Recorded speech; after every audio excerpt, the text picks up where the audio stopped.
talk about how can you find your downloads on your Audiomack app. We go to figure out the solution or know how you can do that on your app.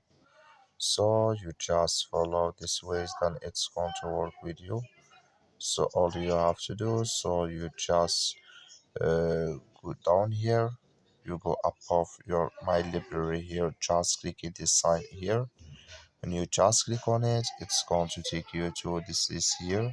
So then all you have to do, you just click here on downloads, just click on it.